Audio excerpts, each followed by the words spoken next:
రామ పట్టాభిషేకం.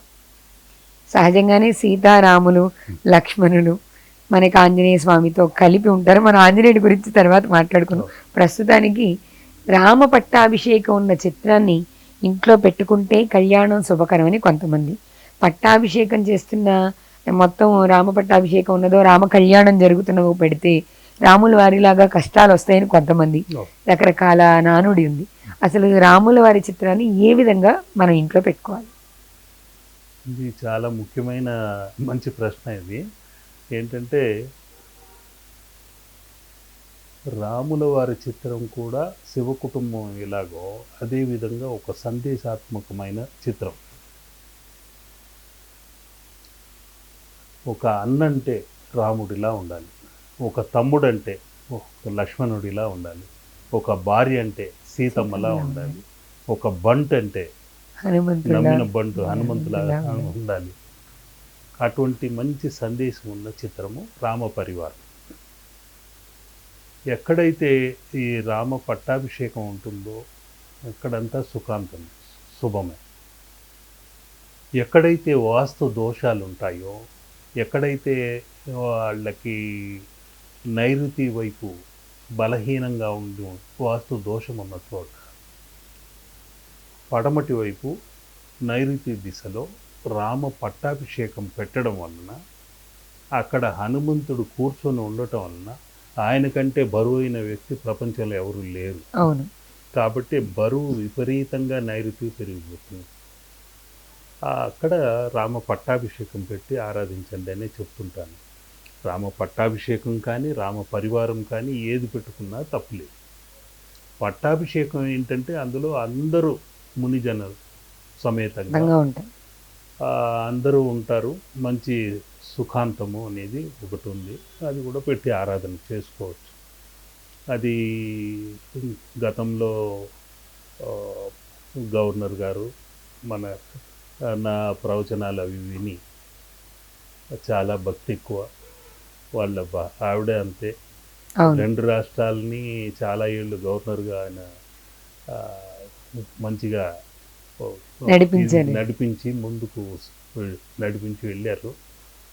వారు కూడా నా ప్రవచనాలన్నీ విని, అయ్యా నేను మిమ్మల్ని చూడాలనుకుంటున్నాను, వస్తున్నాను.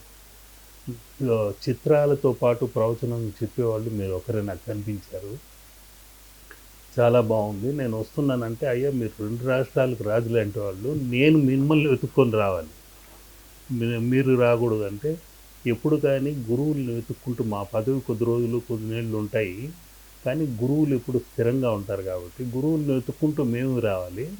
అది కాకుండా మంచి భక్తి ఉంది, అది కాకుండా మీ దగ్గర ఉండే స్వయంభూ అమ్మవారు ఆమె వచ్చి కూర్చుందని చూడడానికి వస్తున్నాను, రావచ్చా రండి.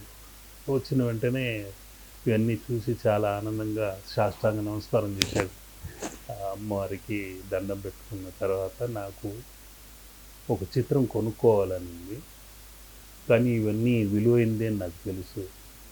ఆలయ నిర్మాణం చేస్తున్నారు, ఏమైనా విరాళాలు తీసుకుంటున్నారా?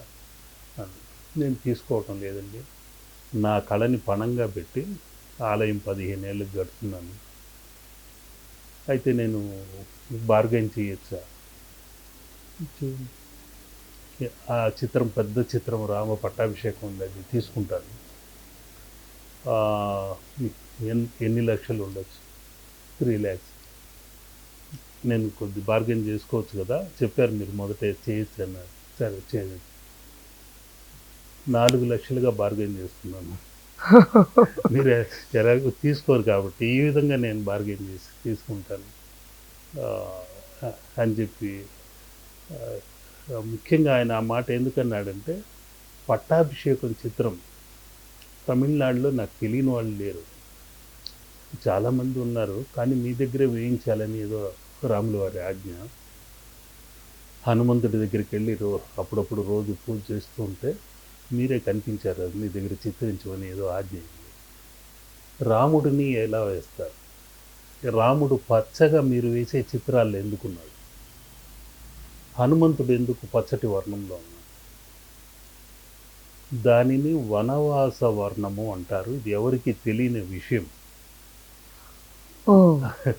ఆ పచ్చటి వర్ణము కళ్ళకు మంచిది.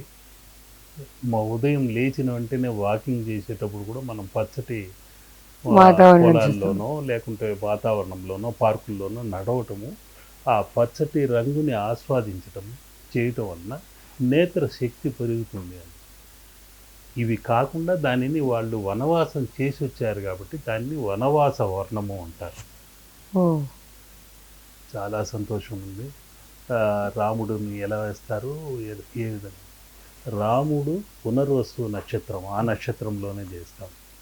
లక్ష్మణుడు ఆశ్లేష నక్షత్రం, పూర్వభాద్ర హనుమంతుడు. ఈ విధంగా ఆ నక్షత్రయుక్తంగానే ఇవన్నీ చేస్తుంటాము అనేసరికి చాలా ఆనందంగా ఉంది. నాకు చాలా ఆనందంగా ఉంది. ఇప్పుడే మీరు అడ్వాన్స్ తీసుకొని చేయాలి. ఈ రోజుల్లో నక్షత్రయుక్తంగా చేసేవాళ్ళు మీరు చెప్తుంటే నాకు ఆశ్చర్యంగా ఉంది, ఆనందంగానూ ఉంది. రాముల వారిని మీ దగ్గరికి పంపించారన్నది. కానీ గురువుగారు ఒక ప్రత్యేకమైన అద్భుతమైన విషయం తెలుసుకున్నాను నేను. పచ్చగా ఎందుకుంటారు అంటే మీ చిత్రంలో అలా ఎందుకున్నారు అంటే వనవాస వర్ణం. వనవాసం నిజంగానే అద్భుతమైన విషయం తెలుసుకున్నాను. అది విని చాలా ఆనందమైంది ఆయనకి. మళ్ళీ ఆ చిత్రం ఇచ్చిన తర్వాత ఆయన రాజ్భవన్లో పెట్టుకొని చాలా ఆనందంగా ఒకసారి నన్ను పిలిచి, మేము పెట్టిన దిశ కరెక్ట్గా ఉందా అందుకని పిలిచాను, ఏమనుకోకండి, తూర్పు దిశలోనే పెట్టారు, అద్భుతంగా ఉంది.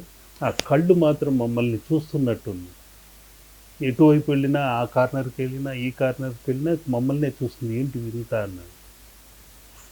మామూలుగా నల్లటి రంగుతో కనుపాపలు వేస్తారు, నేను అలా వేయనండి. సప్తవర్ణాలు కలగలిపి దాన్ని జీవ ప్రతిష్ట, ఓం ప్రద్యుమ్నాయ నమః అనుకుంటూ ఆ కళ్ళలో జీవ కళ తేవడానికి ప్రయత్నం చేసి వేసుకుంటాను.